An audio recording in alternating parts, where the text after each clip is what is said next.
AB 1766, and this is in relation to 49 fire disaster relief. Mr. Chair and members of the committee, in August 2009, the 49 fire destroyed more than 60 homes and businesses in Auburn. The fire was so devastating that the governor declared a state of emergency in Placer County. The California Disaster Act generally provides 75% reimbursement as a result of a disaster. However, the state has provided increased reimbursement.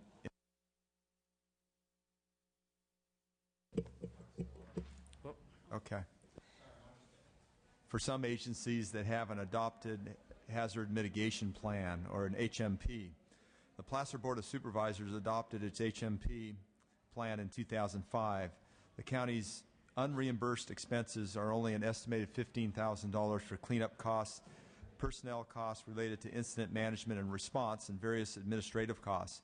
AB 1766 would reimburse Placer County for those loans and provide the lost property tax revenue resulting from reassessments from the fire losses.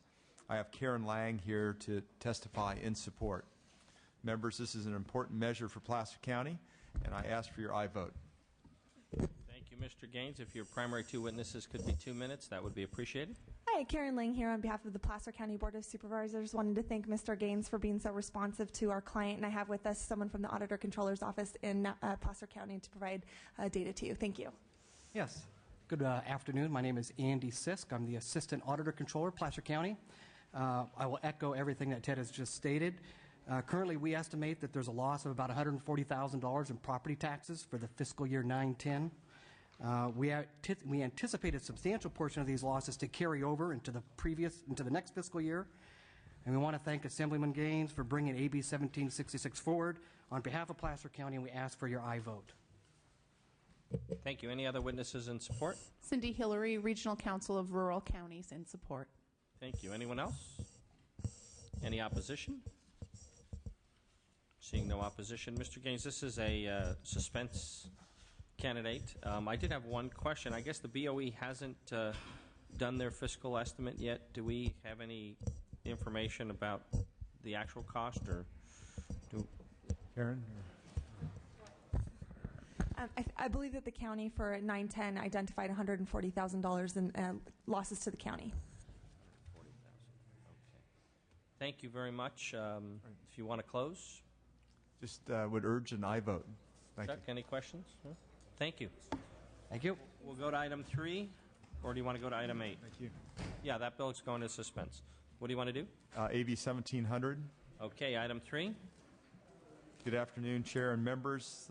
The tax increases imposed by the California budget last year represented the single largest tax increase in state history.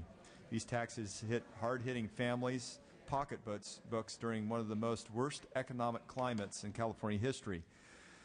Assembly Bill 1700 will repeal most of the tax increases levied by the taxpayers and offer a stimulus of billions of dollars to the California economy, providing everyday citizens a little breathing room that could help to revitalize the economy, bring back jobs, and provide financial stability to the state. Specifically, the bill will repeal the 1% increase in sales and use tax, the 0.25% increase in the personal income tax, and a reduction of the dependent tax credit from $309 to $98 per dependent. Thank you, and with me today is David Wolf with the Howard Jarvis Association to answer any questions you may have. Mr. Chairman, members, David Wolf here with the Howard Jarvis Taxpayers Association. We're in support of the bill. The argument was made, I believe, by the opposition in the committee analysis that vital services will be hampered if this tax increase is repealed. And my question to you members is, how do we know this for sure? Has the Department of Finance, has BOE, or has anybody else done a dynamic revenue projection demonstrating that consumer behavior has in fact changed after these tax increases were passed? And obviously we believe that consumer behavior has changed since the tax increases were passed. It should be noted that the last time there was a major tax increase in the early 1990s during the Wilson administration, revenues were multiple billions of dollars off. The estimates were multiple billions of dollars off what eventually came in. Clearly, with California in a more difficult recession 19 years later, Can we assume that the revenue budgeted for this tax increase will come in as anticipated? In a way, though, members, Mr. Chair, we know the answer to this question already. April income tax receipts were over $3 billion off what was estimated. And all told, income taxes bring in about 45% of the total revenue California receives. So clearly, this shortfall is a pretty major deal. And I think that can be attributed to the fact that income taxes were increased by 0.25% across all income tax brackets last year. Third point, Proposition 1A's defeat by a nearly 2-to-1 margin last year, which would have extended all the tax increases passed last year for 2 years, made it very clear, at least in our view, that voters do not want tax increases. Again, those were defeated by a 2-to-1 margin. Another point, California is slated to bring in $85 billion in the current year, still more revenue than any other state in the union. And my question to you, members, is why can't we live off of $85 billion? It's a lot of money. Prioritizing our spending to make sure that we stay within $85 billion. We can do things like repeal the high-speed rail bond, contract out school maintenance, and really get creative with how we spend taxpayer dollars. But we're not doing that. We're foisting very regressive tax increases on 2.3 million Californians who are out of work, and that doesn't seem to make a whole lot of sense either. And just the last point, again, these tax increases that were passed last year are very regressive. Sales tax increases, income tax increases across all income tax brackets that affect millions of Californians with the unemployment rate at 12.7% is just not a wise strategy. So for that reason, we'd ask you to repeal these tax increases and support the bill. Thank you. Thank you. Any other speakers in support? Any opposition?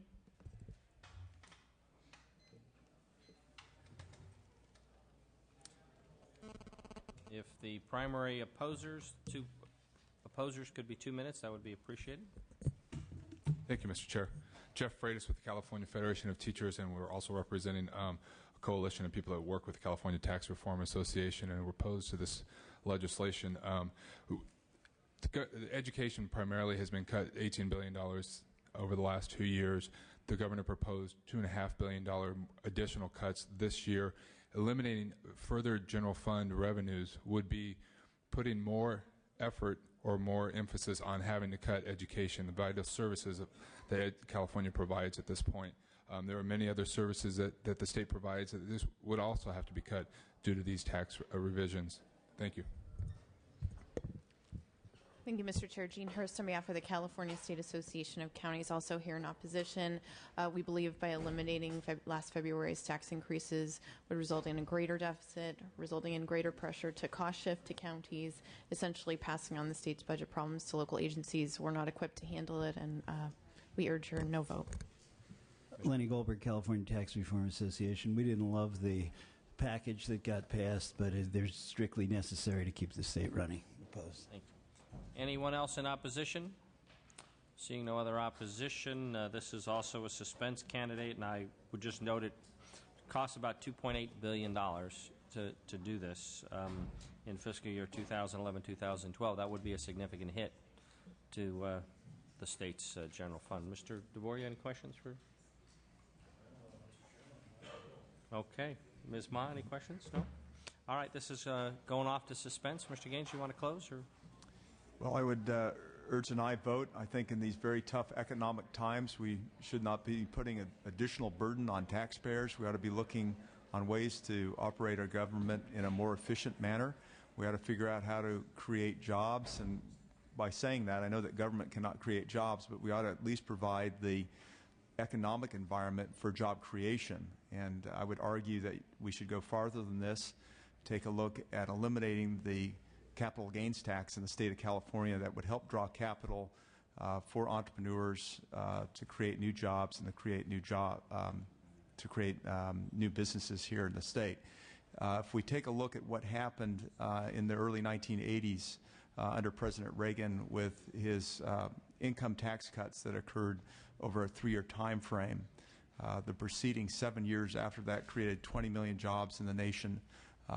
Actually created the economy of Germany all over again here in the United States. So we've got to look at a different way, a different dynamic. If we don't provide relief for taxpayers, I would argue that we will continue to slump and we won't get out of this morass that we're in currently. Thank you. That bill's going to suspense. We'll go on to item 8, AB 2225.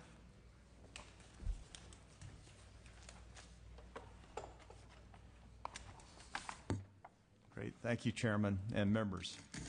Assembly Bill AB 2225 will repeal the 10% increase to the withholding schedules that went into effect in July 2009, essentially granting California a zero-interest loan on the backs of taxpayers. During these difficult economic times, California families have had to tighten their belts, and the legislature must do the same to take steps to help our state live within its means. AB 2225 will go along in terms of restoring tax fairness and letting people keep more of the tax dollars where they belong, in their wallets. Thank you, and with me today again is David Wolf with the Howard Jarvis Taxpayers Association to answer any questions. Mr. Chair, members, David Wolf here again with the Howard Jarvis Taxpayers Association. We're also in support of this bill. In effect, Mr. Chairman, this bill does take about $200 annually out of the pockets of taxpayers. We do believe this is money that can be used to purchase goods, participate in services, and grow our economy through higher sales tax revenue. But this is money that doesn't get spent when government increases withholding and takes it out of the pockets of taxpayers. Doesn't work. The withholding tax, in our view, also fails to take responsibility for our budget crisis. It represents, in our view, another budget gimmick that does nothing more than kick the can down the road and really does nothing to solve the $20 billion budget deficit that the state is facing right now. It just delays it for a few more months or years. And lastly, on top of the 0.25% income tax hike that was approved in the legislature last year, taxpayers have already taken a very regressive wage hit already. And as the analysis notes, they may not know how to adjust their withholding in order to not get hit by the 10% withholding that's now in place. And so again, it represents a very regressive negative hit to taxpayers and deserves to be repealed. So for those reasons, we'd ask for an aye vote. Thank you.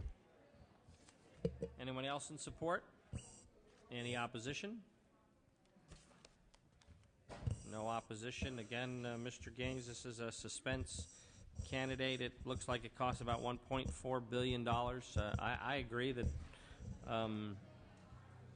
folks shouldn't have had some extra withholding, but given this tough economic time, I don't know where we're going to find $1.4 billion to cover the cost, and I'm certainly open to suggestions, this bill and the last bill, of where we can find the revenue if we don't have it. And so if you have some thoughts down the road, I certainly would entertain them. This is going to go to suspense, and if you want to make a comment. I would just respectfully ask for an aye vote. Thank you. Thank you, my friend. Off to suspense, and I see Mr. Emerson, Dr. Emerson, our next author. Right. Thank you. Thank you. AB 2630. Item 11. Thank you, Mr. Chair and members. Life is good. Life is good. That's completely and totally appropriate. I think so. To get on the chair's good side. We like that. This bill is a work in progress that's moving towards being a better bill. Tell us about it, Mr. Emerson. Dr. Emerson. Ask for an aye vote. No. Current law allows for a $3,000 tax credit to small businesses with 20 or fewer employees for each new full-time hire. The tax credit is capped at $400 million, and to date only $22 million has been utilized.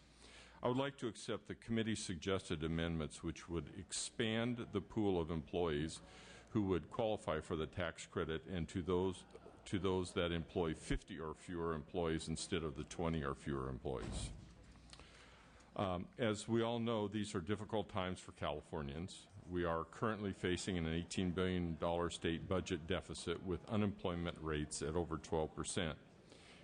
In spite of this, I'm optimistic that by implementing policies that create jobs and encourage economic growth, Californians can begin the road to recovery.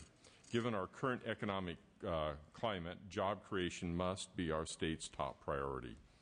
As small businesses are the real force behind job creation, it is necessary for California to assist them in their efforts to hire new employees and to stimulate the economy. This bill provides small businesses with the necessary incentive to expand their workforce now rather than wait for economic downturn to be over. I respectfully request your aye vote on this important measure.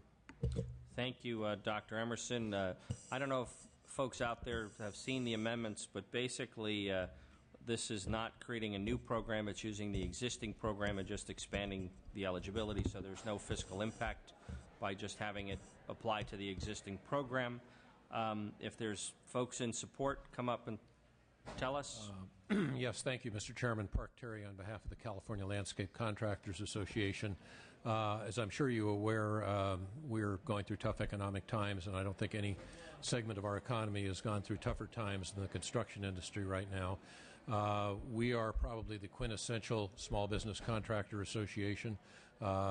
Probably 55% of our membership has employees under 20 employees, and even with the 50 cap that the amendment that Senator Emerson just took, that's still going to capture about 80% of our membership. So we're trying to figure out how to reinvigorate our industry. One of the things we're looking at is focusing on landscape renovations that emphasize water conservation, and we do think that this bill is a very good way for us to get reinvigorated and start to rehire Californians. So we urge your aye vote. Thank you. Any other supporters? Opposition? Mr. Chairman, members, Lenny Goldberg, California Tax Reform Association. I guess I'm not familiar with the amendments that went in. This puts it within the context of the current 3,000, does not extend it. It broadens the number of businesses that would be allowed, but that's money we've already allocated, presumably. That is correct. It just basically goes from 20 to 50. Anybody in opposition to the bill as amended? Any questions for Dr. Emerson? It is going to go to suspense with the amendments and the understanding that you're okay with that, and thank you. Thank you.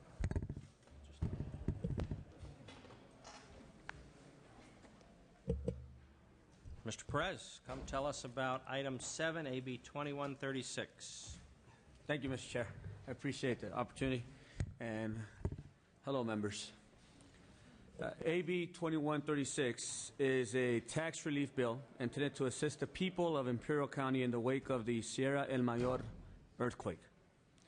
As some of you already know, the 7.2 earthquake, now referred to as Sierra El Mayor, struck just south of the California-Mexico border on April 4, 2010, with the most serious damage for our state occurring in Imperial County. On April 5th, the governor declared a state of emergency, as has the U.S. Small Business Administration, and as of late Friday, we also learned that, fortunately, that the president also issued a major disaster declaration for the state of California, triggering the release of federal funds to help communities in Imperial County recover from the earthquake. We will be amending the bill to reflect the federal declaration and appropriations.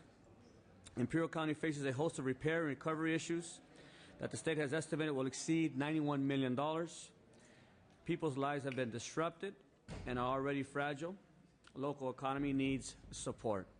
AB 2136 supplements a number of existing provisions in state tax law that can be helpful both to local jurisdictions and to individuals after a natural disaster. By allowing special tax treatment for losses sustained as a result of the Sierra El Mayor earthquake, AB 2136 will help to ease some of the burden on Imperial County residents. And Bill Doran is here as well on behalf of Imperial County, as well as others, to support the measure. And I ask for your support. Thank you, Mr. Perez. If your primary two speakers could be 2 minutes, that would be appreciated. Mr. Chairman and members, Bill Doran representing Imperial County and the city of Brawley. I believe that Assemblymember Perez has outlined exactly what it is, and you have to kind of be down there to see some of the devastation when you're away from it. So it's a good measure to help those people in the county. Jean Hurst on behalf of the California State Association of Counties, also in support. Cindy Hillary, Regional Council of Rural Counties, in support. Thank you. Anyone else in support? Any opposition? Mr. Perez, thank you for bringing this forward. As you know, my district has suffered some disasters as well, and it's good to see you fighting to protect the residents of your district. This is a suspense candidate. Any questions for Mr. Perez? Seeing none, it's going to go to suspense, which will be dispensed with later today. Thank you, sir. Thank Appreciate you. it. Thank you for your time. Mr. Amiano walked in on cue. He's made an entrance before. No tutti frutti hat. Mr. Amiano, tell us about item 10, AB 2492. Thank you, Mr. Chair. Let me begin by first accepting amendments as proposed by committee staff in the analysis to define a single transaction and how multiple steps may be treated as a single transaction, to increase the penalties from non-reporting, and to exempt interfamily transfers from the bill.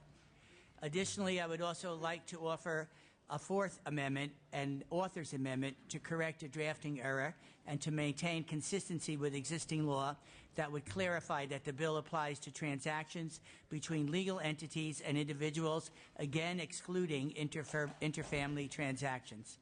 I would also like to offer my thanks to the chair and committee staff for their cooperation in working with my staff and sponsors on the bill.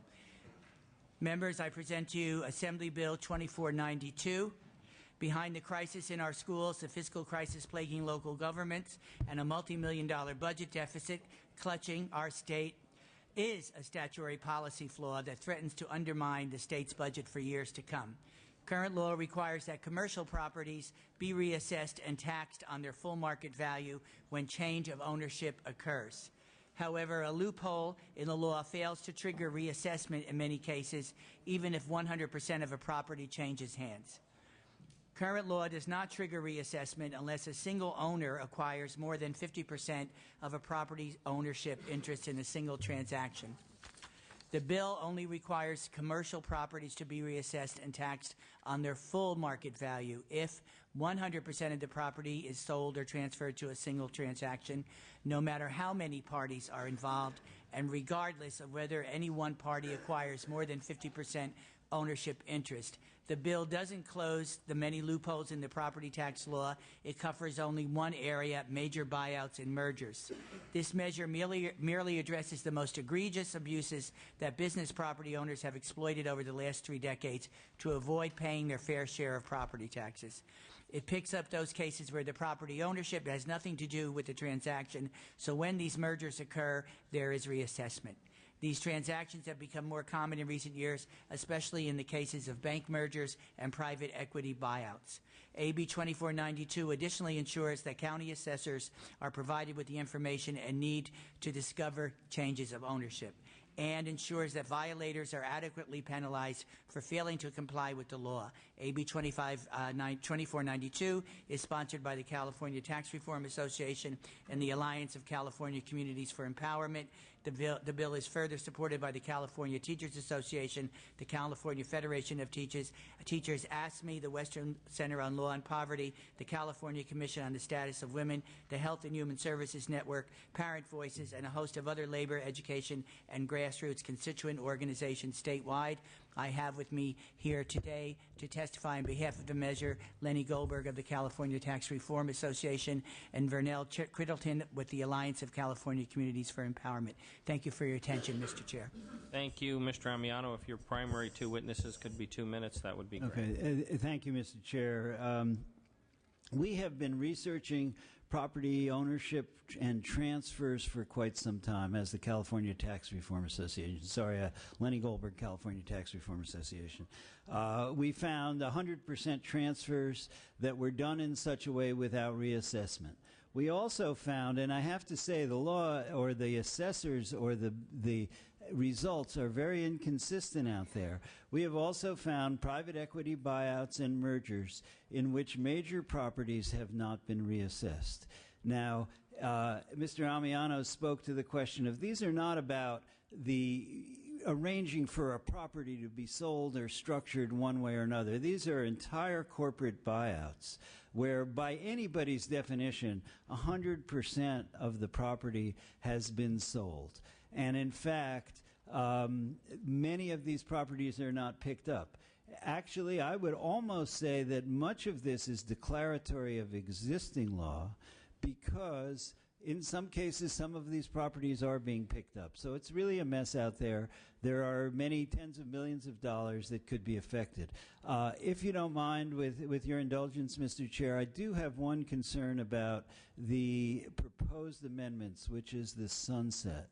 You know, we've talked about sunsetting loophole or tax expenditures. We talk about sunsetting and have any tax increases. What we're talking here is about the basic fundamentals of the law. We think the law is broken in many ways, but if we're going to change it, I'm not sure a sunset makes sense. And that's just one side comment. Obviously, we totally support the bill and as amended, and appreciate the work. Just to note that Senate Bill 413 in 1993 by Senator Quentin Kopp actually passed the legislature, was vetoed by Governor Wilson, which would have provided this, essentially that 100% transfer would trigger a reassessment. And I think that makes sense from virtually every perspective. So we urge your support. Thank you. My name is Vernell Crittenden. I represent the Alliance of Californians for Community Empowerment. And I just wanted to ask those that are in the room that are supporting AB 2492, would you stand up for so that the panel can see you? And the reason I asked them to stand is because I'm not representing Vernell's opinion. I'm representing these citizens here and hundreds of thousands of citizens across the country. I'm not a lobbyist, so I'm not going to tell you about the law, but what I'm going to tell you is how this impacts us. Because when our schools get closed down and our kids have to travel twice as far, when the senior citizens don't have a bus to get on, because the bus, if you miss it, it's going to take an hour because we've cut it back, and it's because of the property tax. And we believe that everybody should be paying their fair share. And as it's already been stated, since 1978, the residents, we have paid an increase on property tax while corporations has decreased. And when we start looking at those numbers, we expect for our leadership to represent us the working class, the people that you see standing in this room right now, the ones that have to go to those clinics that are now closed and we have to travel another 10 miles to get to it. Those senior citizens that you see standing here now that are actually impacted by the choices and decisions that you make. Today, we're looking for leadership, and we really urge you to support this initiative. Thank you.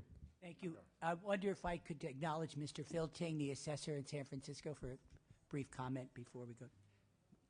Thank you, Senator Member.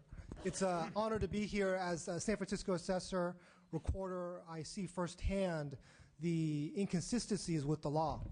Whereas any homeowner in our county purchase a piece of property, they will almost without fail always be getting reassessed.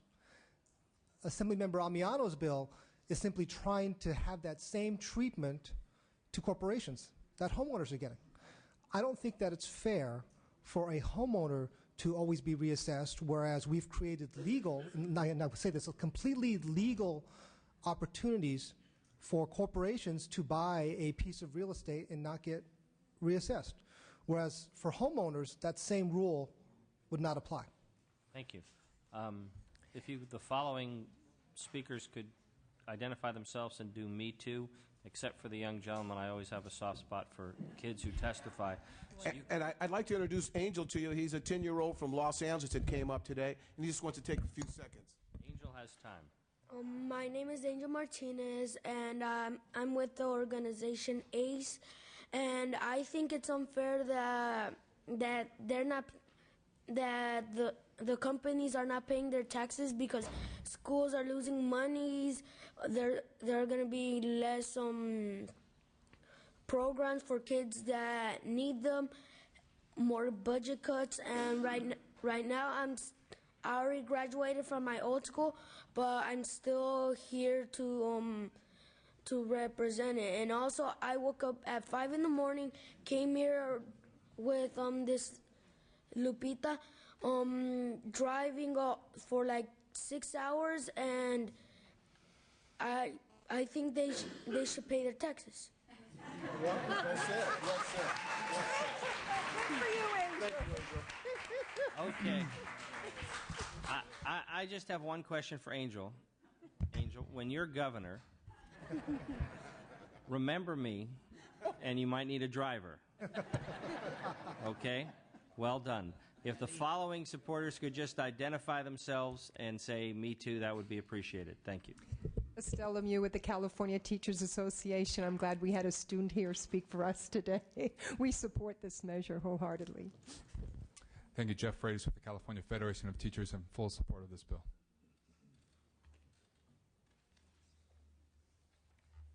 Janus Norman on behalf of the American Federation of State, County, Municipal Employees in full support of the measure as well. Jeremy Smith on behalf of the California Labor Federation, also in support.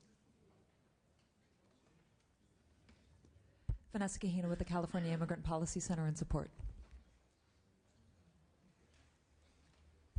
Rebecca Gonzalez with the National Association of Social Workers, California chapter in support.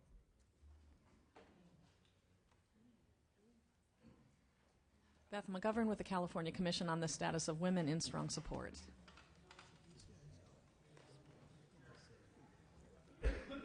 Good afternoon. Liz Guillen with Public Advocates, also here on behalf of the Campaign for Quality Education, a statewide coalition of grassroots organizations of parents and students in very strong support. Mike Carroll with the Western Center on Law and Poverty in support also. Judith Larson on behalf of Jericho, a Voice for Justice in support.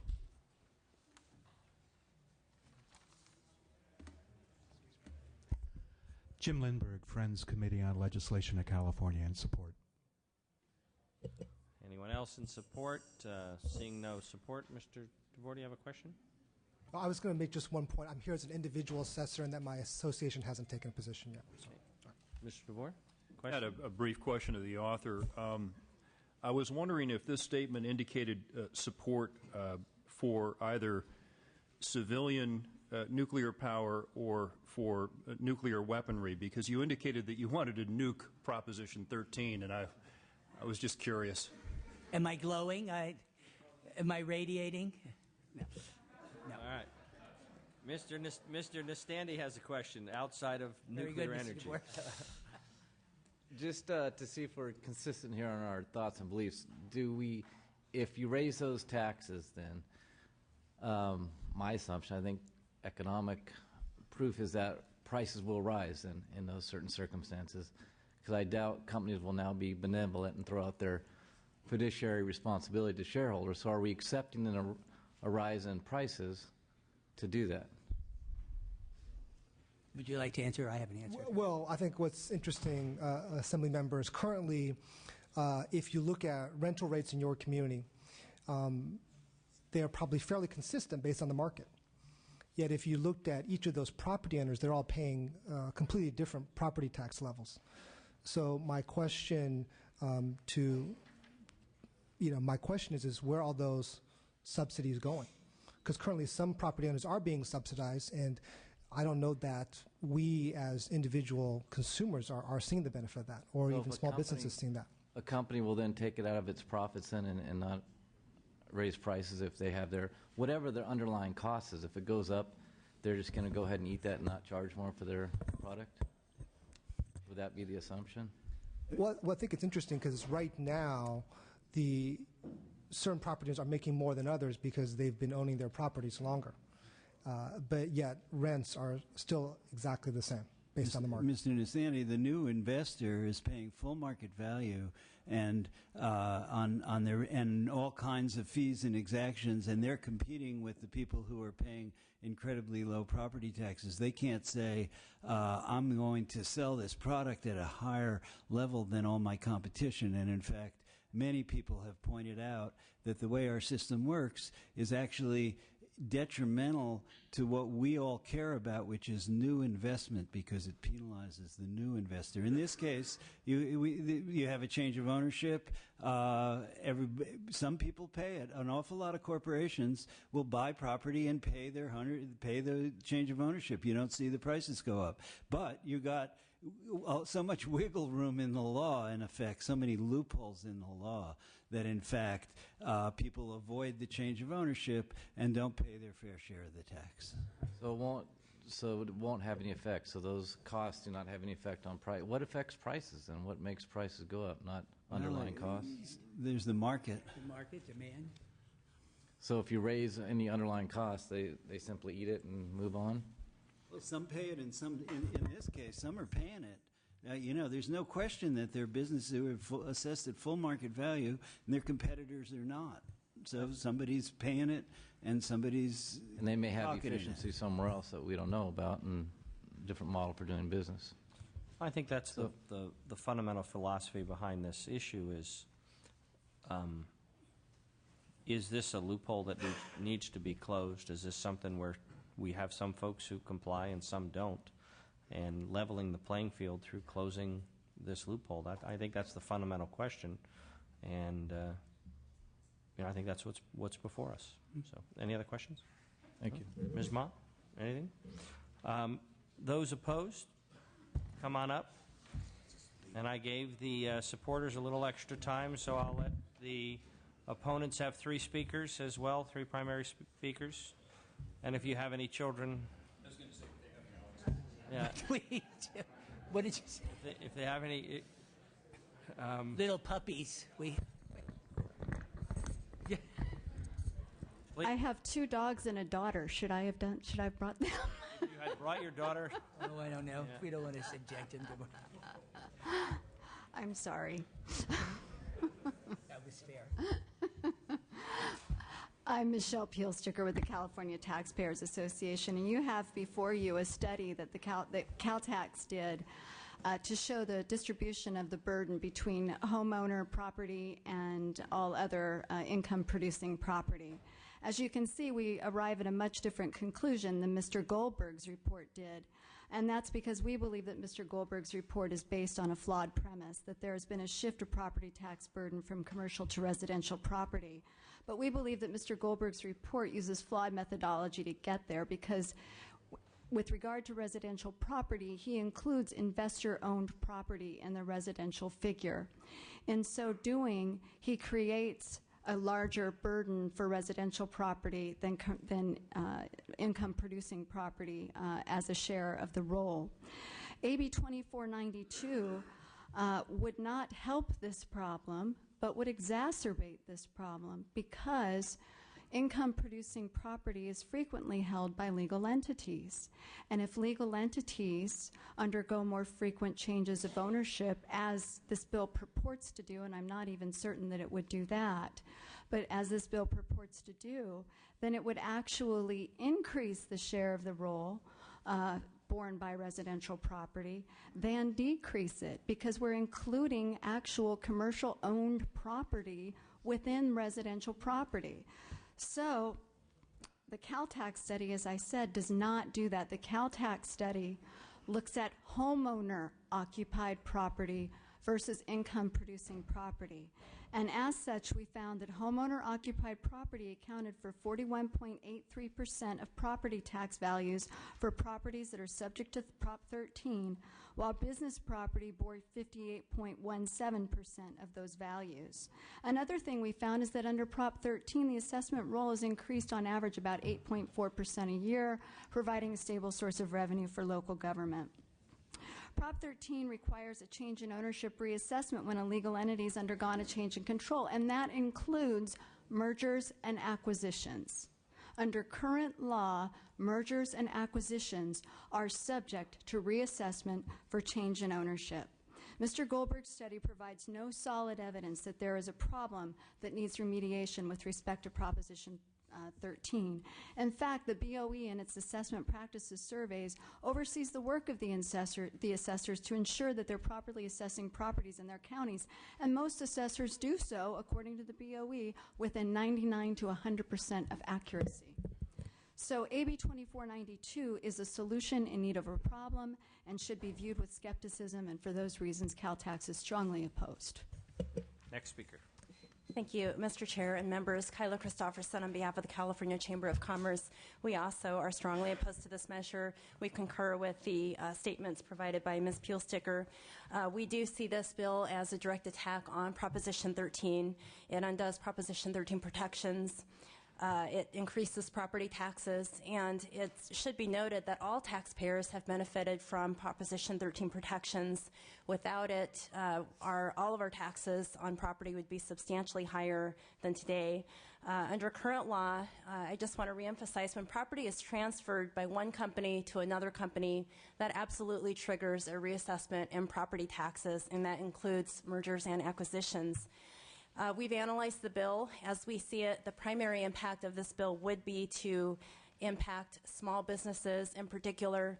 It would immediately increase their property taxes, and we think this is absolutely the wrong direction for the California economy. With small business bankruptcies being at an all-time high, this is absolutely the wrong direction. We need to be doing everything possible at this point to clear the way for economic recovery for small businesses, and AB 2492 would do exactly the opposite. For these reasons, we strongly urge your no vote. Mr. Chairman, members, I'll be brief. David Wolf with the Howard Jarvis Taxpayers Association, and honestly, a lot of my points have already been made. Simply put, this is the wrong measure to pass, especially against small businesses, with California facing a record 12.7% unemployment rate and with 2.3 million Californians out of work. Mr. Chair, are we trying to drive every single business out of the state of California? Because that's kind of the direction that we're going in here, I think. We have a net domestic outmigration that has totaled 1 million people this decade. Our best and our brightest are leaving this state because they can't afford to pay the taxes, and they're not employable. They're not employed, so they leave. And this measure would only further that. Last point to make, this will also, in our view, I think, create enforcement headaches for assessors who are now going to have to go through and reassess potentially thousands of properties. And to great detriment to them when they're already going through Prop 8 reductions with residential properties. Their workload is already extreme, and we don't believe adding commercial properties to that workload is wise and beneficial. So for all those reasons, we'd ask for a no vote. Thank you. Thank you. I'm going to hold up. We actually have a quorum right now, so I'm going to call the roll and establish the quorum. Portantino. Here. DeVore. Here. Bell. Calderon. Cotto. Fuentes. Harkey. Nestande. Ma. Okay, and if the subsequent speakers could identify themselves and do me too, that would be appreciated. Matthew Argo with the California Business Properties Association, representing the Building Owners and Managers Association of California, International Council of Shopping Centers, and NAOP, National Association of Independent Office Properties. We strongly oppose the bill. Many of the examples that are shown are accessible triggers, and they're false examples. Thank you. Me too. Jason Lane, California Bankers Association, me too. Mark Smith on behalf of the American Council of Engineering Companies and the Infrastructure Delivery Council. Me too. Bill Gregg on behalf of the California League of Food Processors. We're also in opposition. Fred Main on behalf of the Greater Los Angeles Chamber of Commerce in opposition. Anyone else in opposition? We got more opposition. Mr. Chairman, Charles Howland on behalf of Raytheon, also in opposition. Steve Cruz with Political Solutions on behalf of the Target Corporation. It's almost like there was a second wave. Shanta Pakin with the California Apartment Association in opposition. Francisco Uribe on behalf of the Home Depot. Eli Garcia for the Western States Petroleum Association in opposition. Matt Sutton, California Restaurant Association in opposition. Kara Bush on behalf of the California Grocers Association in opposition. Allison Barnett, the California Building Industry Association in opposition. Greg Hines, California Manufacturers and Technology Association, also opposed. Devin Whitney with Tech America, also in opposition. Christopher Carlisle, California Association of Realtors in opposition. John Hanley, California Independent Grocers Association. Me too. Mr. Chairman, Tim Coyle, on behalf of the Apartment Association of Greater Los Angeles and the Santa Barbara Rental Property Association. Opposed. Good afternoon, Erin Norwood, on behalf of the Pacific Life Insurance Company, in opposition. Margaret Gladstein, California Retailer Association, in opposition. Anyone else? Mr. DeVore, you have a question? Early release program or something. Mr. DeVore. Yeah, I had a question for the Ms. Peelsticker, the Caltax representative. And it has to do with the study and the percentage of property value from homeowner-occupied property from back on the eve of Prop 13's passage to today. And it looks like it's gone down by about 1.5%. Was the key distinction then when Prop 13 at its passage, the key distinctions then were homeowner-occupied property and basically corporate or income-producing property? And could you, once more, just for sake of helping me understand this, what was your key concern with the flaw used to justify this? The flaw is that Mr. Goldberg used in his calculation of the residential property burden properties that are held by investors. So that could be an LLC that holds 4 homes for rental. It could be an apartment complex owner or an LLC that holds multiple apartment complexes. Those things are all included as residential property. And so you have actually commercial property being counted as residential property for purposes of demonstrating that somehow residential property bears a larger percentage of the property tax burden. Since I was invoked through the chair. DeVore, finish it. You know, since most of the data has been kept since Prop 13 on homeowners exempt property, and that's gone from 32 to 40% of the roll and then down to 38. What's interesting for anybody who has ever dealt with this data in a really specific way is that approximately 19% of the roll is in single-family homes or condominiums without a homeowner's exemption. Another 11% of the roll is duplexes and multifamily. So we're talking about 30% of the roll that's residential that is not homeowner exempt. 25 to 30, it'll vary by county by county. What we did, which nobody has ever done before, is we went back to assessor surveys that go back to the 1970s, and in some cases, Contra Costa, Santa Clara, San Francisco, Los Angeles, they had actually kept the roll between residential and non-residential property. That's what we looked at. Now, if Caltax wants to say that somewhere between 25 and 30% of the roll, which is doesn't have homeowners exemption but is residential, that's commercial property, then the commercial property roll is 60 or 70%, but we know it to be 30 or 40.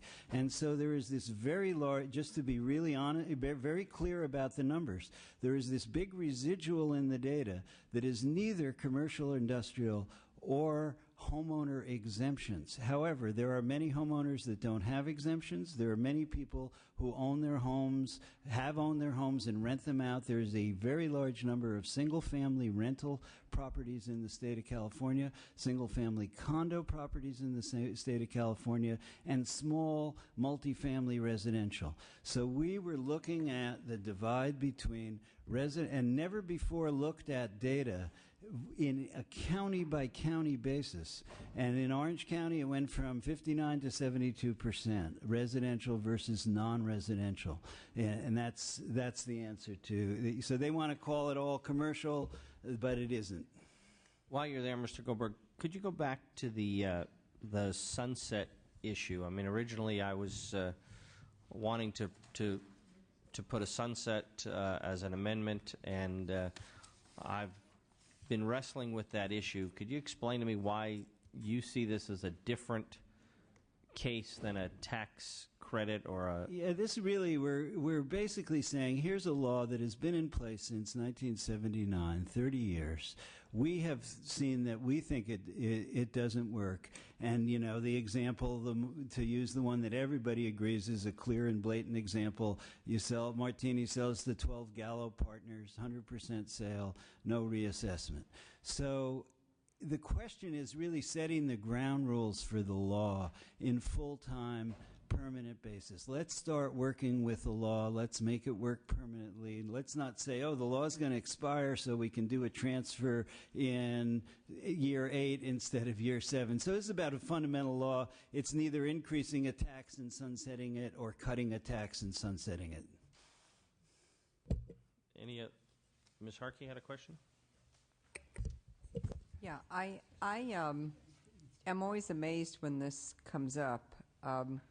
Anyone who lives in a newer area since the 1970s, when this distribution was made, has got to know that we are, as far as getting receipts back for most of our schools and everything else, severely diminished from more established areas such as the San Francisco County area. As a matter of fact, the Orange County Business Council does an annual report and shows that San Francisco, I believe, gets 72 cents back to the county of every property tax dollar. Orange County gets 11 cents. LA gets 24 cents, and San Diego gets 23 cents. And then there's some places in Northern California that are newer counties, and they are in like fashion. Why on earth would anyone want to increase property taxes to send more to some of those places that were established, very established before the 1970s, and continue to have to subsidize their own implementation of transportation, education, basic infrastructure through self-taxation? Yeah, well, I do remember Orange County going bankrupt and San Francisco didn't, so I guess in some ways you're proving your point. However, the debate here is about what the specifics of this bill are, and the specifics of this bill are we have, as a legislature in this law, enabled this loophole. And so obviously, having good business sense, many commercial property owners will take advantage of this loophole. And it is starving millions of Californians, whether it be in education or in health or in public safety. And my ask is a simple one. Let's close this loophole and allow a level playing field. The debate about whether or not this caused a flaw in this law or that caused a flaw doesn't interest me. The acknowledgement that there is a flaw and it needs to be remedied, particularly looking at the state of California as a whole, not just the north or the south or the central, but as a whole, and we are suffering. And this is one way to put maybe $7 billion on the table. I want to go back to that. No, it's not. You didn't answer, and if maybe a redistribution of what San Francisco gets down to Orange County may have helped, but well, that was very the Marxist point. of That wasn't the point. I appreciate that wasn't the point you were going. Amiana. But I do expect that Prop 13 was put into place for many reasons. One was the taxpayer revolt. People were being actually thrown out of their homes, and so while this is not a household issue, it still follows the same track. You've got small businesses, you've got people who have maybe bought a property for a rental purpose. I mean, people put money away, sir, for a variety of reasons, such that they won't have to be dependent on the state maybe when they're old. Now, that doesn't always happen. Things happen in our life, but I think certain people do try to invest. My grandparents came over from the old country and they bought property. Now, during the Depression, they lost a lot of property, but that being said, when my grandma was 92 years old, she was still managing her units. She would have fallen under this, and she would have probably been booted out of her units that were providing her support for her life. She did not leave a rich woman, but she was fine. And I think that you have to start looking at when we're saying we've got a distribution here between 59 and 72%, because some of these are residential and some of them are used. These are small people making investments, trying to take care of their families themselves as they're old. These are not just wealthy people nor big corporations that we're talking about here. We're talking about property that is used for other than a residential single-family purpose. With all due respect, though, this really focuses on the most egregious, not what you call the small people. And my ancestors came over from Italy because they thought the streets were paved with gold. They found out not only were there no streets, but they had to do the paving. So we all have a story, but this is not about Prop 13. This is about closing a loophole in the law that allows for millions and we, from the Board of Equalization, maybe billions of dollars that the state could be utilizing rather than disenfranchising people. The other debates, I respect your point of view, but that's not what I'm here about. This is a flaw in a bill that needs to be remedied, and I would respectfully ask for an aye vote. Your flaw is my taxation. Okay. So, thank you. Ms. Ma has a question. Yeah, I'm just wondering if Assessor Ting is still here. Oh, no, he left. Okay. So I'm just looking at this handout. Was this? Yes, I put that out. Oh, you did? Okay. So maybe you can kind of answer some of the questions. Sure. Just, San Francisco was pointed out in a number of these different examples, and maybe you can just go through a couple of them, why they weren't assessed or... Yeah, it's very hard. CVS in 2008 took over every Long's Drugs in the state. We looked at these. They are at 1975, 1982, 84 values. I'd be happy, and I could say that to the business folks, we'll share our spreadsheets with them. I have no idea why Long's Drugs, taken over by CVS, have not been reassessed. The system is so arcane and difficult, and I have to say we went through DataQuick, which had inaccuracies, so we had to double check with the assessors as to what was assessed and what was not. In my comments, I said this bill may actually be declaratory of existing law, and the person from the Business Properties Owners Association said these should all be reassessed. What we can't figure out is how come so many of them have not been. Either the system is so difficult to interpret, and this is no blame to the assessors whatsoever. The system is so difficult to interpret that we're leaving tens of millions of dollars on the table in properties that should be reassessed, or when 3 private equity firms buy 100% of the company, but nobody takes 50%, that may not trigger a reassessment. Certainly the Martini to Gallo, which is documented in detail in here, was a sale to 12 Gallo partners and then transfers of companies where you got 100% transfer, which we were able to go into the property tax records in great detail. In a lot of these other situations, Blackstone Group bought Hilton Hotels, which owns DoubleTree, which owns Embassy Suite, which have not, in many cases, been reassessed all around the state. So if it may be that Mr. Amiano's bill, if it turns out to be declaratory of existing law, it'll tell the assessors to go out and reassess hundreds of millions of dollars worth of property. May I address her question as well? Sure. Go ahead. Okay, I just want to, I take issue with many of the examples that were in Mr. Goldberg's report because it has incomplete information. So we know that CVS took over Long's, but we don't know why all of the properties haven't been reassessed, so we automatically draw the conclusion that they're not reassessable under Prop 13 and that something needs to be done about it. There are a variety of explanations. One could be that the properties are leased properties and not owned properties. Another could be that the assessor's a little behind in taking care of change in ownership. I know that Larry Stone, who is the assessor for Santa Clara County, really took issue with the notion that he's not reassessing mergers and acquisitions in Santa Clara County. They are doing it. They're doing it to the extent that they possibly can, but they do have limited staff and resources, and these things take time. I also read a San Francisco Chronicle article talking about Wells Fargo's takeover of Wachovia.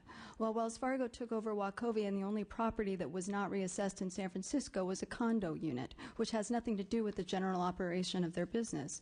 And yet we hold out Wells Fargo's takeover of Wachovia as an egregious example of how there's a loophole in change in ownership rules. I think that we need to know all of the facts before we draw conclusions about what the law is. and before we draw conclusions about there being a loophole. And unfortunately for us, we don't have access to the confidential data that would give us that information. And so all we can do is guess. But if all we can do is guess, that's certainly not the answer to, not the reason to completely upend what has been a relatively workable law for the last 30 years. I'm going to cut you off, let the author have a close, and then I'm going to have a comment. Yeah, I understand there are properties in Sacramento with the Wells Fargo issue that have not been reassessed. I'm simply asking for a closure in a loophole that would benefit the state of California, including small businesses. And this isn't guesswork. This is deliberation. This is looking at this issue for a number of years. When we have a public school system that is under attack, when we have a healthcare system that is under attack, and we are leaving this money on the table. We are leaving the money on the table because we've been taken for a patsy. Anybody with good business sense will say, well, look at that loophole. And this is only one of many loopholes. And this loophole that we're asking about, not guessing about, is for the most egregious and the biggest mergers. Has nothing to do with people who are small-time entrepreneurs. If anything, it should help the state. So I humbly request an aye vote on this, and I thank all of you for your different and varying opinions. Thank you. Now, this is a suspense candidate. I appreciate the author taking all of the staff-recommended amendments.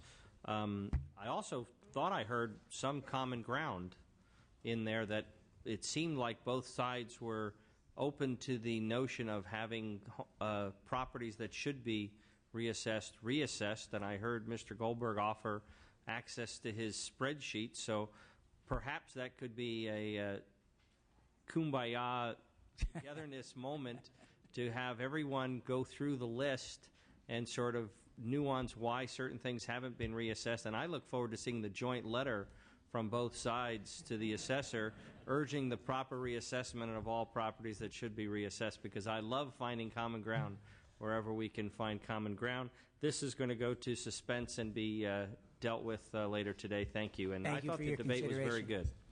All right, we're going to Mr. Nava, item 1, AB 1604.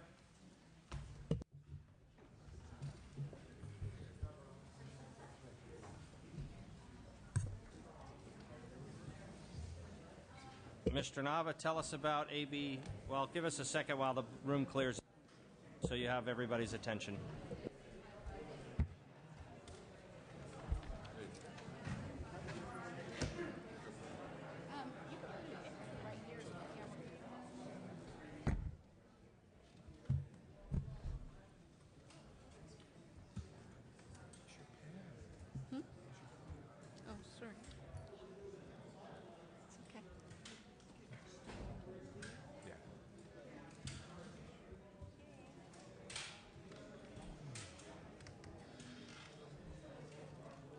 Let the children go first.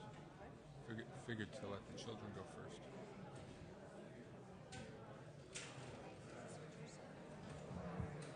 What? I just wrote that. Been called. Hello.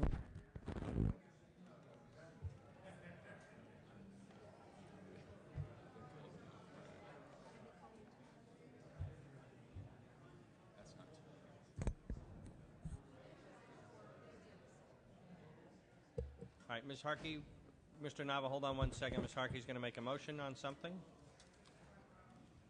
I would like to move that AB 2788, a committee bill, be moved to consent calendar, please.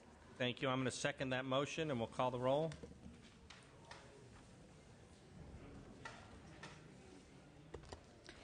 Portantino. Aye. Portantino, aye. DeVore, Bell, Calderon, Codo, Fuentes, Harkey. Harkey, aye. Nestande. Nestande, aye. Ma. Now, so that was a motion to move it to this consent calendar? Now do we need a motion? We did. It was the roll call on the consent. All right. That was the roll call on the consent as well. So did two purposes. Thank you. Mr. Nava, tell us about AB 1604. Thank you, Mr. Chair and members. Unlike the previous bill, this is a non-controversial bill. And I want to thank the committee staff for suggesting the various technical amendments that I'm prepared to accept and to improve the bill. With a budget deficit of roughly $20 billion, we all know that cuts will be necessary. And as legislators, we're going to have to make those difficult choices. Children could have to struggle with increasingly crowded classrooms. Thousands of kids could lose their health coverage. Seniors living on the brink of poverty could lose financial assistance. Disabled Californians could lose critical resources. And we all know the list goes on and on. However, California simply cannot afford a cuts-only budget. And we need to work together to mitigate the impacts of cuts. We have to work together to close the budget gap with both cuts and revenues. In addition to the devastating impacts on education and health and human services, we should also take into consideration the economic repercussions of budget cuts. I have a chart that is on my left. You can see what kinds of impacts the proposed cuts will have on jobs in California. The first bar represents 22,000 teachers who have already received pink slips. This doesn't include any economic multipliers that result from lost economic activity. The next 4 bars represent total jobs lost if billion-dollar cuts occur to each CalWORKS, Medi-Cal, Healthy Families, and in-home supportive services, respectively. These estimates are from a UC Berkeley study, and they demonstrate that state spending plays a major role in our economy. These job loss estimates include economic multipliers associated with loss of federal matching dollars, reduced sales, reduced services, and lower economic activity resulting from reductions in state spending in addition to the direct job losses. With an unemployment rate of over 12%, further degradation of the safety net cannot be taken lightly. We also need to consider if putting an additional 330,000 more Californians out of work is acceptable or even responsible. AB 1604 is an effort to help mitigate the impact of the cuts that will take place in order to balance the budget. This bill will put California in line with every other oil-producing state in our nation. Sarah Palin, Rick Perry, Bobby Jindal, and other governors of red states understand that an oil severance tax has numerous benefits for the people of their states. With the fiscal crisis we are facing, we simply cannot afford to go without this important potential revenue source. Compared to other states, oil companies in California are getting a free ride. Severance taxes are up to 25% in Alaska. As pointed out in the committee analysis, looking at corporate taxes, property taxes, and fees, and other charges, California taxes oil at $4.22 a barrel. Texas, on the other hand, has more than $14 in taxes per barrel. We cannot afford to continue to pass up this revenue. AB 1604 seeks to place a modest 10% tax on the gross value of every barrel. This will raise approximately $1.5 billion in annual revenues that would be available for public safety, education, health and human services, state parks, and other vital programs at a time when we need them the most. With increased demand on the safety net, detrimental impacts on public education, and the enormous fiscal challenges ahead, we cannot afford to remain the only oil-producing state in the country to not have a severance tax. I have witnesses in support. If your primary 2 witnesses could be 2 minutes, that would be appreciated. My name is Debbie Look with California State PTA. We're here speaking on behalf of 9 million children in California under the age of 18. We would urge legislatures to consider the fact that we cannot continue to balance the state budget on the backs of these children. Ongoing cuts to education, children's health care, and critical social services are jeopardizing the future of our state. Healthy and well-educated students are a critical foundation for a strong economy. Any responsible approach to solving the current fiscal crisis requires a balanced approach, including additional revenues.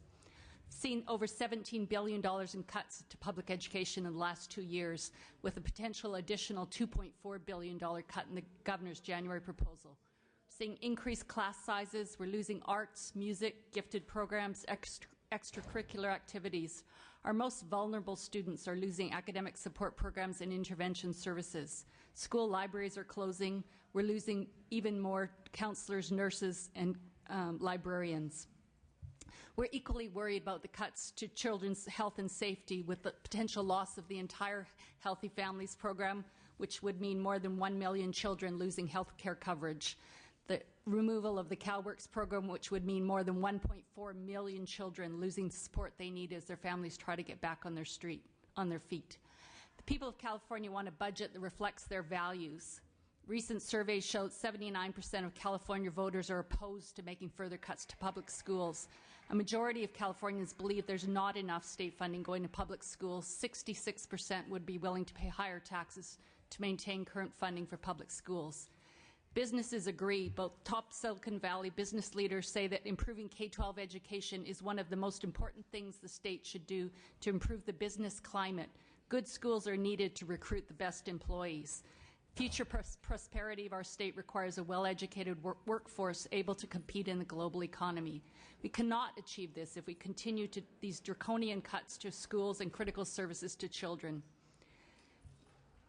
We believe that further cuts to education and children's services are unconscionable, and therefore the state must consider additional revenues. We believe it's time for California to join the other oil-producing states in levying an oil severance tax to generate $1.4 billion per year for government services, including education. As Assemblymember Nava noted, this would still not increase the tax burden above that of other states. So the time has come to speak up for the 9 million children of California and the future economic prosperity of our state. In order to make the critical investments in our children, we must generate additional revenues, and the oil severance tax is a fair approach. Therefore, California State PTA supports AB 1604. I gave the PTA a little extra time. I'm guilty because I'm a PTA member, so twice, exactly. Thank you, Mr. Chair. Jeff Freitas with the California Federation of Teachers. Support AB 1604, an oil severance tax, which has been stated by several people. We are the only state that does not tax the severance of oil. CFT believes that a civilized society must have a fair tax policy to provide the services needed for its citizens. We believe this bill and a few others presented today represent a fair, logical, and progressive tax ideal. While some may say that we must live within our means, let's look at the facts that California lives in. California as a state has a GDP that is in the top 10 of nations. That K-14 education is roughly just over 40% of our state expenditures. And finally, California is 47th in the nation of per pupil spending. How can we say we're already funding enough? The level at which we are currently funding has cut education 5 days, has increased class sizes throughout the state, has prohibited textbooks from being purchased, and many other factors that are hurting our education. We support AB 1604, and we're asking for your aye vote. Thank you. Estelle Lemieux with the California Teachers Association in support. The subsequent speakers could state their name and their Me Too. That would be appreciated. Janice Norman on behalf of the American Federation of State, County, Municipal Employees, Me Too. Sarah Flox with the California Labor Federation, and we strongly support this bill. Mike Carroll with the Western Center on Law and Poverty, and we're in support of the bill. Lenny Goldberg, California Tax Reform Association, and if there are questions, I'd be happy to answer them later. We've studied this for many years. Gary Passmore with the Congress of California Seniors. We're in very strong support of the bill. Thanks. Rebecca Gonzalez with the National Association of Social Workers, California chapter, in support. Jim Lindberg, Friends Committee on Legislation of California, also in support.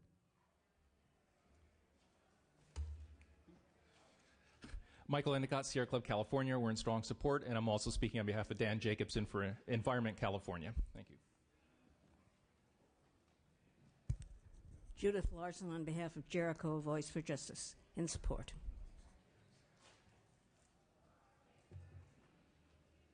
Beth McGovern on behalf of the California Commission on the Status of Women, in strong support. Nan Brazemer, President of the California Alliance for Retired Americans, and my 850,000 members are in strong support. Anyone else in support? Ms. Harkey, you have a question, I understand? Okay. All right. If the opposition could come forward. And if the primary two speakers could be 2 minutes, that would be appreciated. And the rest of you, if you want to line up along the wall and take note of the Me Too, that would be great.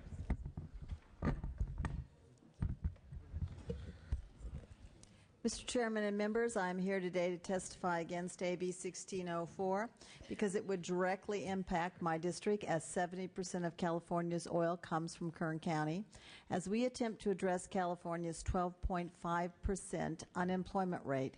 Please understand that there are areas in Bakersfield and Kern County with unemployment rates as high as 30% now. This bill would kill thousands of jobs in Kern County and other parts of the state. You can look out in the back and you can see people from all over the state of California today here, and because they want to save their jobs. This bill is the new me of Kern County. The only premise put forward to justify an oil severance tax is that California is the only producing state that does not have an oil severance tax. You must look at all the taxes when comparing to other states. If this bill is enacted, California will be the highest tax state on oil extraction. Currently, California has one of the highest corporate tax rates, 8.4%, while Texas has a 1% franchise fee on corporations. California has the highest sales tax rate in the nation, while Alaska has no sales tax. As such, the premise of this bill is based on a flawed assumption. A report completed by former legislative analyst Bill Ham concludes that an oil severance tax would result in 10,000 jobs that would be lost, reduced oil production between 50,000 and 80,000 barrels per day. To offset this loss in production, California dependency on oil imports would increase. Members, the state lost 700,000 jobs within the last 12 months, and we have well over 2 million Californians unemployed. Why would we impose a new tax that would put thousands more people out of work? This bill will result in lost jobs. At a time when the legislature should be looking at retaining existing jobs and creating new jobs, this bill contradicts those efforts. And I strongly urge the committee to reject this bill. Thank you. Thank you. Next speaker. Mr. Chairman and members, my name is Ella Marie Callios, and I'm the president of Roberts Companies. Our firm is based in the San Francisco Bay Area, and for the past 30 years, we've provided professional, technical, and engineering support services to the petrochemical industry and other industries. I'm here today to speak in opposition of AB 1604. I believe a severance tax on oil will cost the state jobs, hurt local governments, and take California further down the path of economic stagnation. I am deeply concerned about the state of our state's economy, and am fearful this tax increase will make matters much worse. We are already seeing the ramifications of the economic downturn, and earlier this year, in just 4 weeks, our company lost 20% of our employees. These were high-paying jobs which generated a high income tax for our state. Now these same individuals who once generated income for themselves and their communities are now trying to get by on unemployment, another service that is necessary but also provides a drain on our state. From my perspective, California appears to be doing far too much to discourage job creation and investment, and far too little to encourage companies and jobs to stay here. This tax, which I understand will likely result in the loss of another 10,000 jobs, is yet another example of this disturbing trend. Not only is our company losing employees, but we are seeing another alarming trend. In the past years, our clients were hiring as many as 15 to 20 summer interns and recent grads. Last year, we didn't see any of those types of people employed, and this year we only have one summer intern that will be starting for a short period. I understand the severance tax would like to make California one, if not the most heavily taxed states in terms of oil production. If we care at all about the energy security and reliable energy supplies, this again is the wrong way to go. We should be doing everything we can to utilize our own energy resources to grow our economy instead of discouraging California oil production and encouraging more imports on foreign oil. A single industry tax of this magnitude will directly negatively impact my business and my employees. Our employees have been asking us what they can do. After years of looking the other way because we felt it would be politically incorrect to try and influence our employees, we are now sharing with them as much as we can about the job killer bills and their authors. Our employees have been very receptive, and I'm representing them here today as I respectfully ask that you vote no on AB 1604. Thank you. I've given a little extra time, given that I gave the PTA a little extra time, so Eli, if you could be concise, that would be appreciated. Thank you, Mr. Chairman, and I will be, because we've been through this a number of times. It is like deja vu all over again. We've seen this proposal numerous times in the last number of years, and we see it now because we have a revenue issue. We have a need for revenue sources in California. We would suggest that that's not the right reason to alter our tax policy, and to suggest that that Texas, Louisiana, and Alaska and those governors value and see the value in a severance tax is entirely missing the point. What they see the value in is the underlying activity. They want to encourage production in their states. They want to encourage more economic activity in their states because that's the value to their states. The value is in seeing more economic activity, not less. We have not seen in this proposal, we have not seen in this discussion, any discussion at all about the impact on the underlying activity. Does this tax policy help, hurt? Is it meant to encourage or discourage the underlying activity? Regardless of the impacts on the budget and the opportunity for more revenues for a lot of good programs, what is the effect of this tax proposal? Does it encourage the activity or does it discourage the activity? We would ask you to consider that, and with that we would ask for your opposition to the bill. Thank you. If the lineup of speakers could identify themselves and just say me too or their opinion, that would be appreciated. Thank you, Mr. Chair, members. Greg Hines, California Manufacturers and Technology Association, and we are opposed. That was perfect. Kyla Christofferson, California Chamber of Commerce, also opposed. Julie Broyles here on behalf of Associated Builders and Contractors of California, also opposed. Suzanne Sutton on behalf of California Taxpayers Association, in opposition. Anna Rickelman, mother of 2 young children in public schools. I'm unemployed, and I say no. Thank you.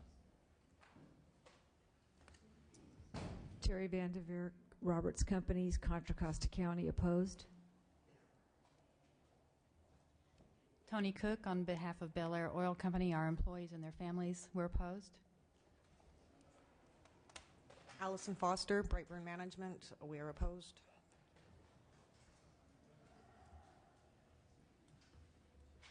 Mr. Chairman, Les Clark with Independent Oil Producers Agency.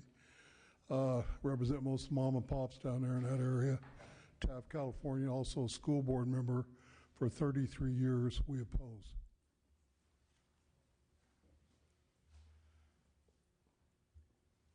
Robin Brasfeld, owner of Robinson Envirovac out of Bakersfield, and I oppose.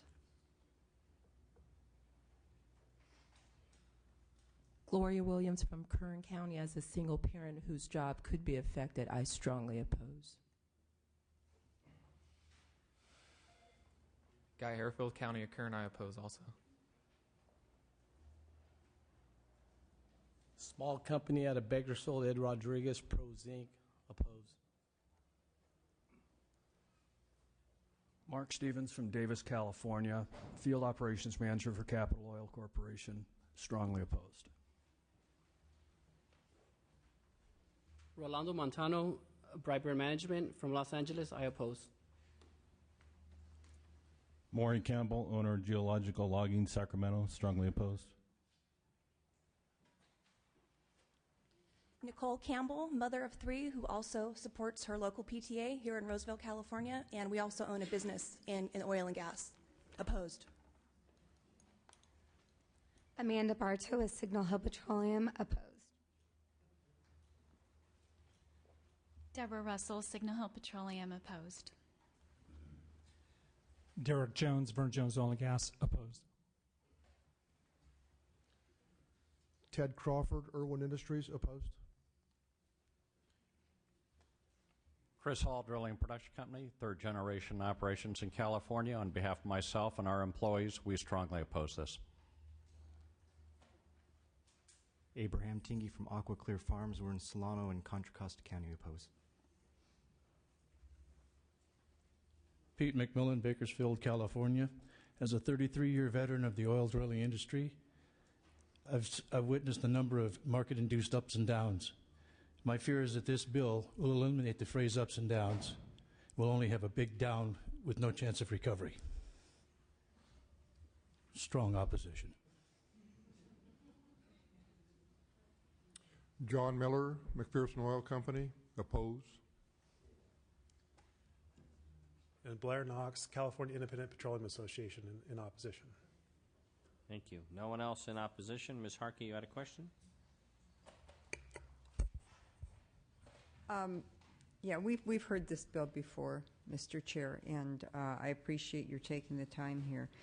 I hear a lot of the same things. We have, as is stated, we have an income tax, we have regulatory fees, we have personal property tax, we have real property tax and sales tax that a lot of these other states do not have. We are 48th or 49th in the nation as far as job friendly, and we're 49th in the nation as far as achievement in our K through 12. So while I understand the need to fund schools, is there any way that we can somehow, when we're looking at these things, go from the static analysis to the dynamic analysis? These are everyday people with everyday jobs that took time to come up to hear us. And we were just talking about in the budget is that, you know, perhaps we need to start looking at static analysis or dynamic analysis when we analyze. We're going to be facing $20 billion deficits for the next 5 years. We can't keep going after somebody to find that kind of revenue. So we've got to figure out how we increase the pie and how we stem the tide. Have you done any dynamic analysis as to the job loss? Yeah, Mr. Goldberg, I think, has some experience in that. And I have some also to add. Rand Corporation did a very, very completely economic model of the effects of a severance tax on oil in California. And what it showed is that it would have no effect on price of gasoline products except for residual bunker fuel at the port.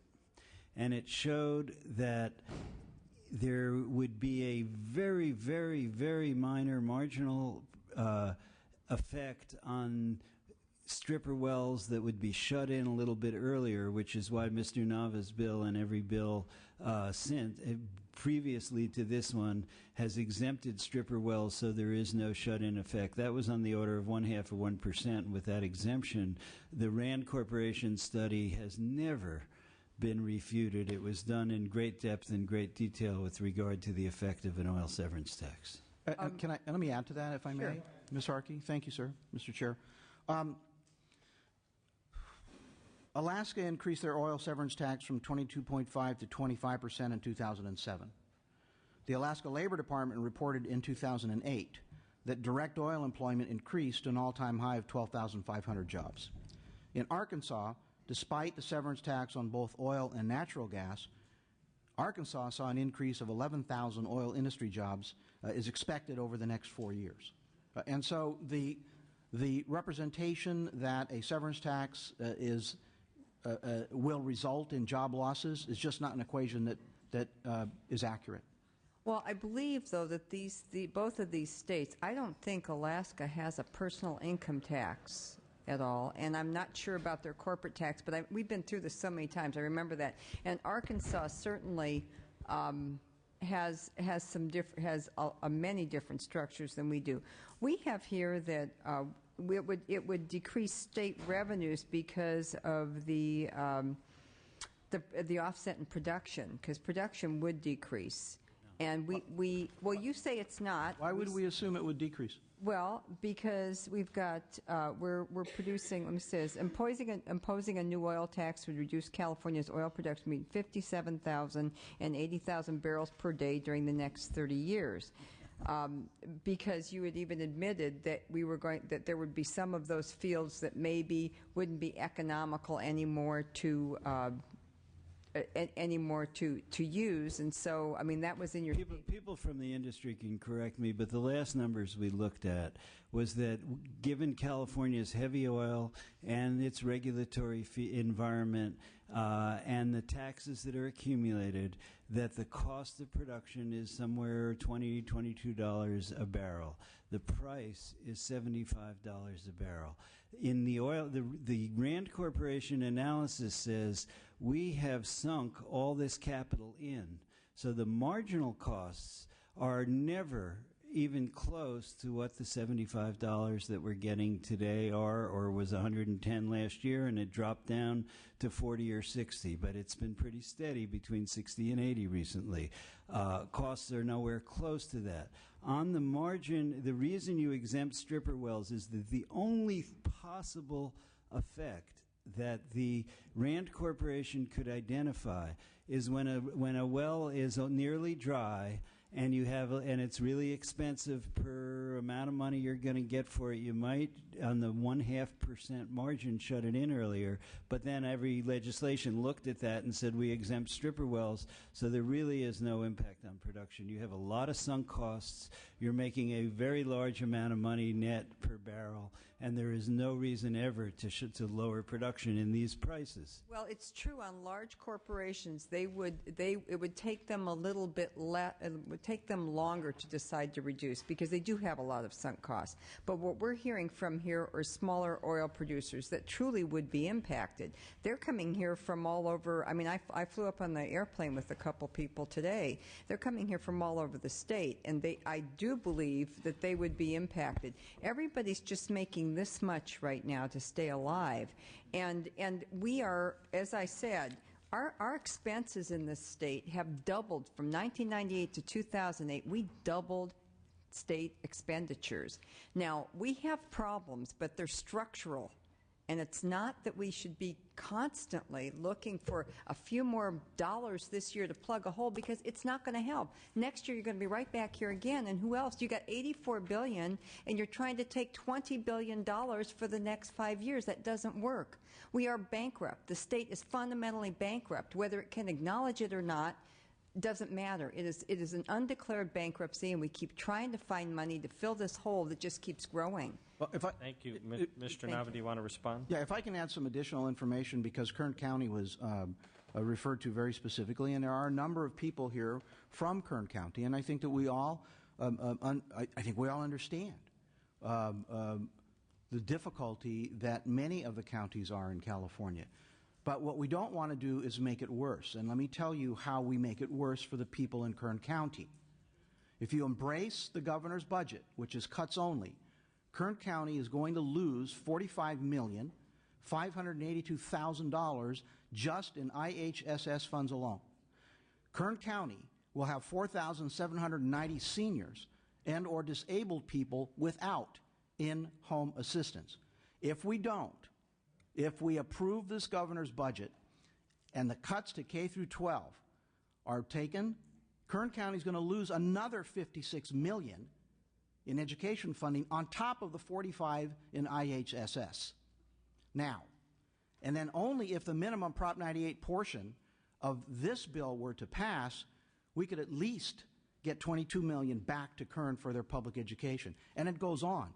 If we embrace the governor's budget, the trigger cuts on healthy families in Kern County means 29,260 Kern County kids are going to lose their health insurance. And Kern County is going to lose $29.4 million in federal and state dollars. Okay. You're talking about the financial situation we find ourselves in the state of California. Kern County has been whipped into a frenzy by a industry-funded report that leads them to believe that 10,000 jobs in this state are going to disappear if this measure were to become law. But nobody in that report told the good people of Kern County how many tens of millions of dollars they're going to lose under this budget. Okay, Mr. Nava, I guess I'll just wrap this up because I don't want to belabor it, but I would like to meet with you afterwards, seriously, because we have never, number one, ever adopted the governor's budget. So, the fear-mongering that's going on here, I'd agree I that find there's a lot of ludicrous. fear-mongering going on We've here. never adopted the governor's Ms. budget. Harkey and Mr. Nava, if you guys could and agree the- to... Ms. Harkey, hold Yeah. on 1 second. Hold on. And the second... Let's just try to keep it based on the... Ms. Harkey, hold on. Let's try to keep it based on the bill before us. And I like your idea to meet with Mr. Nava after the session. I want to be a fly on the wall in that meeting. Right. If you You're could, welcome to attend. I would love to have you both there. okay, if you could conclude, that would be well, great. I guess what I'm trying to say is that we can't keep, as I've said, keep nibbling away at people. There are true job losses here. We're doing a static analysis rather than dynamic analysis, and it's not going to get you the revenue you want. And I believe Ms. Fuller, who represents Kern County, was waving wildly back there and would like to have a response to some of the losses. Thank you. Thank you. Mr. Calderon, no, you're waving. Where's one with all? All right. I just want to point out the state, Ms. Harkey, is not bankrupt unless you choose to bankrupt it. All right.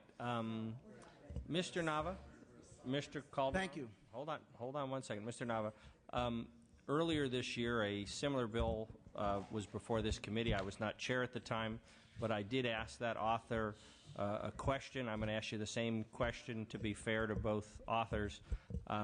I was just always hopeful that the two of you would get together and try to work out so we'd have one bill on this issue. Had you tried to talk to Mr. Tirico at all about the similar nature of the bills? He's never indicated to me that he had that conversation with you. I had no idea you did. Well, Mr. Tirico's never spoken to me. At the committee here, I asked him if he at the time had not talked to you either. So He hasn't yet. And you haven't talked to him either. Well, I didn't know you wanted us to until this moment. Okay. All right. Thank you. Any other questions of Mr. Nava? Mr. Nava, if you'd like to close. Thank you. This measure, should it be enacted, and if the revenue generated, $1.5 billion a year, would it be distributed to the various categories in our general fund in proportion to the cuts that they've suffered over the last couple of years, $608 million would go to K through 14, $185 million to higher ed. For corrections, $68 million. For Medi-Cal, $124 million. To SSI, $10 million. CalWorks, $45 million. IHSS, $22 million. Developmental services would receive up to $24 million. Mental health, $14 million. I know people care about the Williamson Act. It's important in preserving agricultural land. The Williamson Act is under the Budget Acts now. This measure would bring $27 million so we could preserve the Williamson Act and generate $14 million so we could keep our state parks open. And I haven't even begun to touch some of the other programs that would benefit if the oil companies were finally compelled to pay their fair share. I know this is a suspense candidate. Respectfully ask for its removal out of suspense when it's considered. Thank you. And this bill does go to suspense. I appreciate it, and we're going to go on to the next topic. Thank you. As Mr. Chesbro comes up, if we could lift the call on the consent calendar.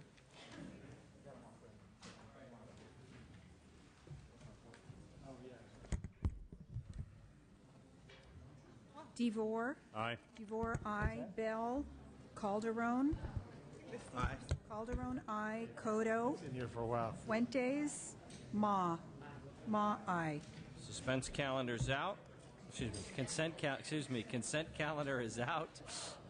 Sorry about that. And Mr. Chesbro, please tell us about item 2, 1690. But if you want to wait a second till the crowd thins so we have full attention. Should I go ahead or should I wait till the crowd clears a little? Okay. Thank you, Mr. Chair.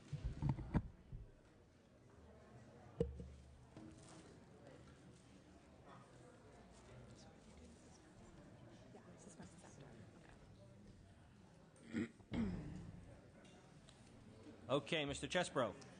Good afternoon, Mr. Chair and members. AB 1690 would allow individuals who have suffered a disaster loss in January in the Humboldt County earthquake, which exceeds the amount that can be deducted in the current year's tax returns, to carry forward the loss to future years. The bill also provides that a homeowner cannot be denied a homeowner's exemption solely because the dwelling was temporarily damaged or destroyed or was reconstructed by the owner or was temporarily uninhabited as a result of restricted access due to the earthquake. And lastly, it allows Humboldt County to be reimbursed for decreased property tax revenue as a result of lower property values. I would like to focus very specifically on the dollar amount that BOE has contended here. There's an estimate of $400,000 plus. I was a little surprised by that. So far, 36 calamity applications have been received, and if all were granted, the property tax losses would be approximately $35,000. So I guess the fact that it's open-ended has allowed BOE to let their imagination get carried away with them, but nobody in Humboldt County and hopefully nobody in this room, I think, should expect that it will come anywhere close to the dollar amount that BOE has estimated. So I'd hope to come off the suspense as well. Thank you. Thank you for clarifying the numbers, and if your primary two witnesses could be 2 minutes, that would be great. Move the bill. Suspense. Karen Lang. Karen Lang on behalf of the Humboldt County Board of Supervisors. The county is still doing outreach with affected homeowners to ensure that everybody that is eligible does receive the tax treatment. They're still working on it. We don't have a firm number, but we believe that Assemblyman Chesbrough's number is a lot closer than the BOE. Ask for your I vote when it comes off of suspense later today. Thank you very much. Jean Hurst on behalf of the California State Association of Counties, also in support today. Cindy Hillary, Regional Council of Rural Counties, in support. Anyone else in support? Any opposition? Seeing no opposition, any questions for Mr. Chesbrough? As you pointed out, this is going to suspense. You know, my district, where you grew up, has faced some devastation, and you're very aware of the importance of this, I know. We're inclined to be nice to places that have suffered. So thank you. Thank you for your consideration. And it's going to suspense.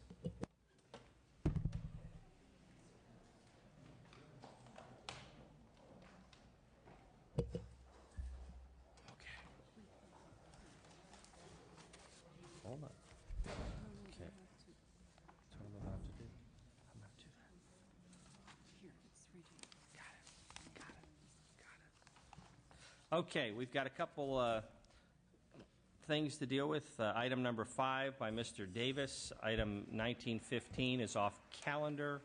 Mr. Tirico, item 6 has waived presentation.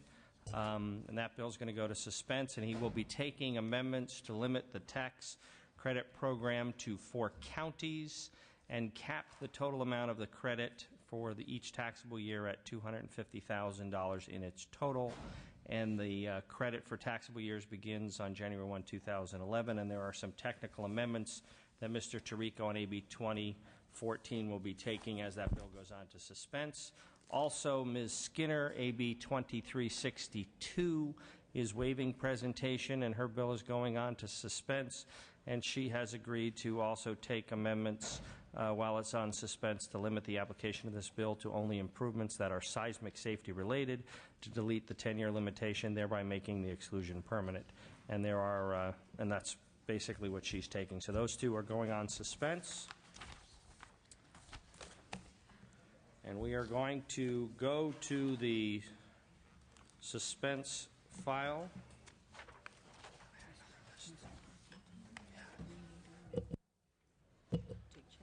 We have Mr. Cotto who just walked in. Let's add on to the consent calendar. And do we know where Mr. Bell is? Is he coming down, or is he...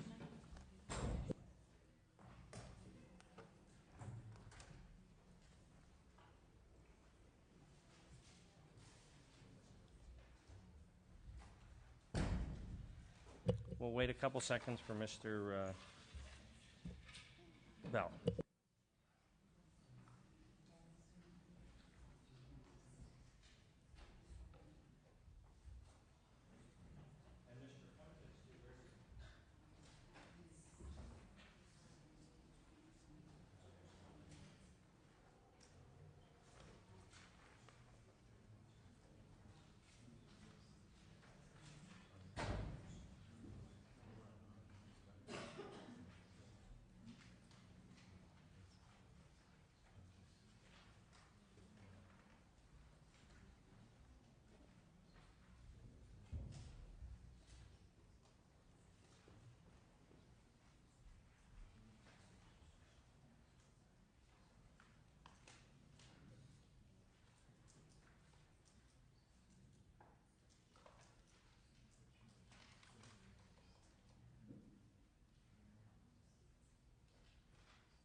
We're just...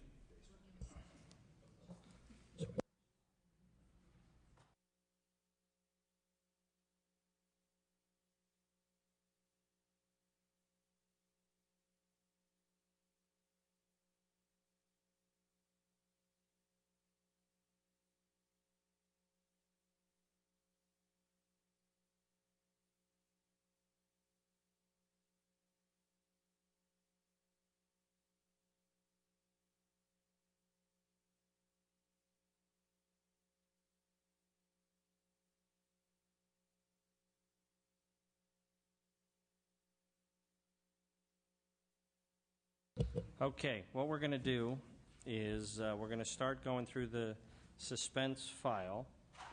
And the first bill, we'll substitute that motion for the subsequent suspense bills. I do want to make an announcement.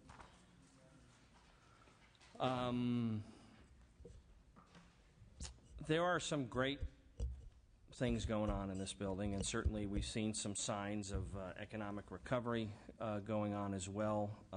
But I also, in looking at the total bill and the cost of all the bills on the suspense file, if we were to pass out every single bill on the suspense file, we would have a total loss to the general fund of $5.5 billion.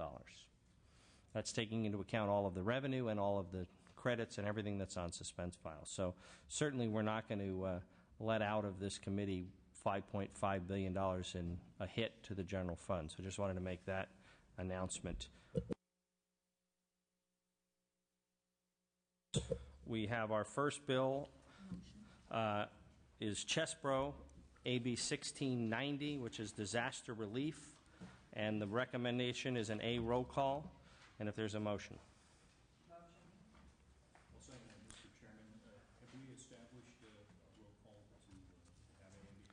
Yeah, A roll call is all of the Democratic members. All members. B roll call is Democrats voting aye, Republicans voting no, and C roll call is Republicans voting aye and Democrats voting no. So A roll call is a consensus matter, and so Chesbro passes out on an A roll call. Yes. Okay, that's the motion, and we're going to substitute that motion for all subsequent bills. AB 1766, Gaines, Disaster Relief, A roll call. AB 2014, Tarico, Energy Efficient Homes, is A roll call as amended, and I read out the amendments.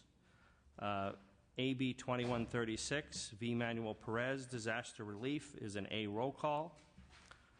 AB 2362, Skinner, Soft Story Construction, is a roll call. Do pass as amended, and I read off the amendments. AB 2492, Amiano, the loophole filling bill, is a B roll call.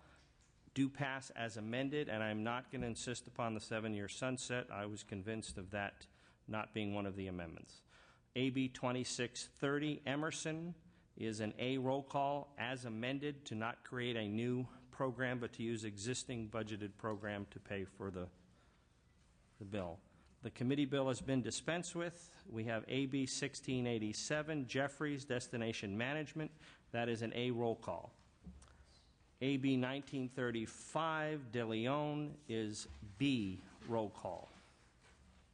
AB 1936, De Leon, is a B roll call. AB 1973, Swanson, ex-felon hiring credit, is a roll call. Do pass as amended to address technical concerns raised in the committee analysis, impose a 5-year sunset for the credit, and provide appropriate definitions for terms like serious or violent. Let the record show that Mr. Bell has come in as well.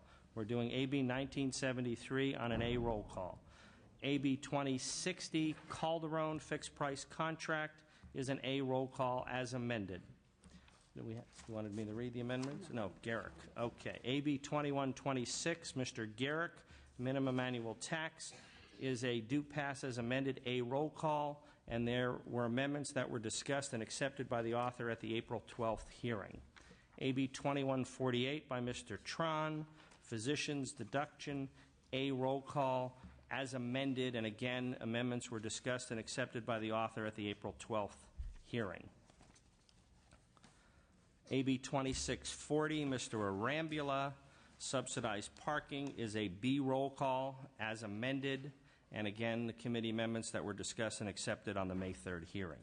AB 2665, Strickland, backup generators, A roll call, do pass as amended, and the amendments are limit the credit to service stations that are independently owned and operated, not owned by oil companies, limit the carry forward period to 8 years, require service station owners to reduce the depreciable basis of generator by the amount of the credit allowed, and allow the credit only for clean, efficient generators if a standard is developed in the future by either California Energy Commission and the Air Resources Board. So that is moving out on an A roll call as amended.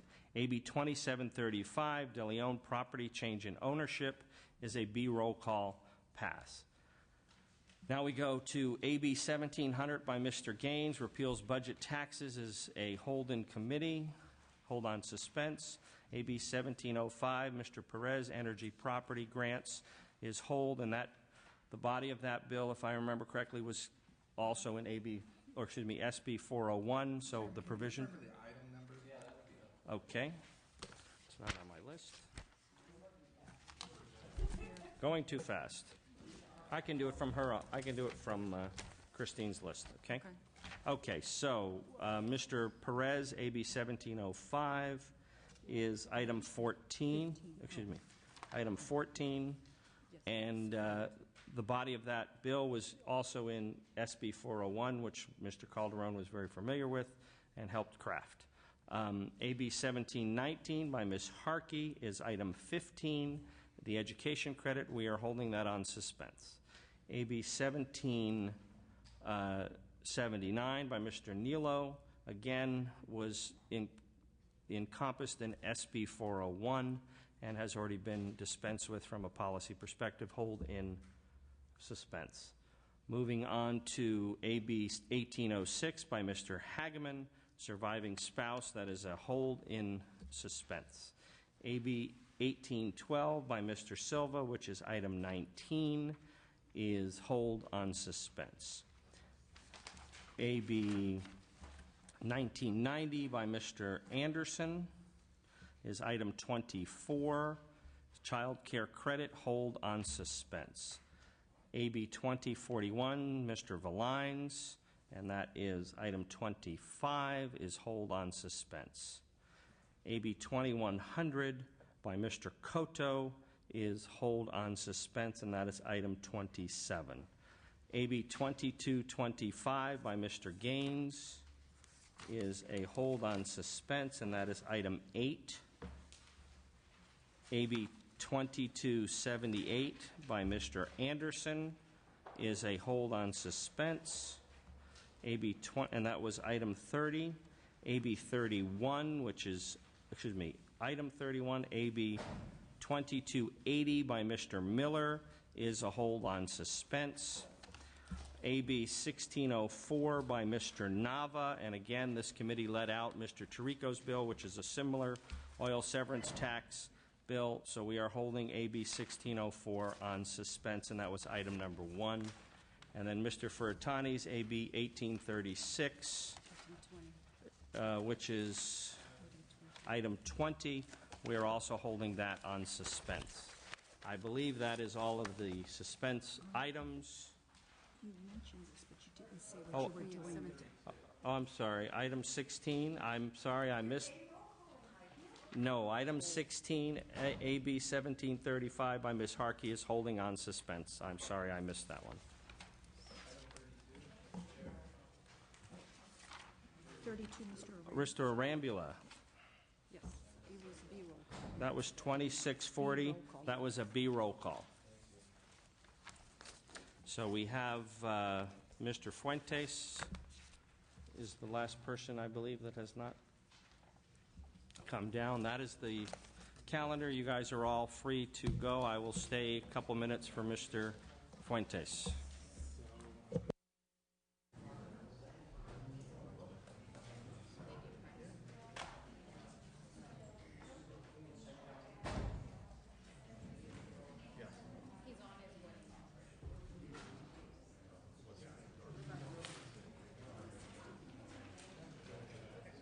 Mr. Fuentes is here. We need you to add on consent calendar. Mr. Fuentes, consent calendar. Fuentes, aye.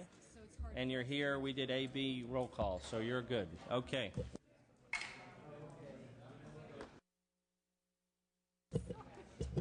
I believe we are done. No other questions before the committee? Right? We got everything? Everybody added on consent? Committee is adjourned.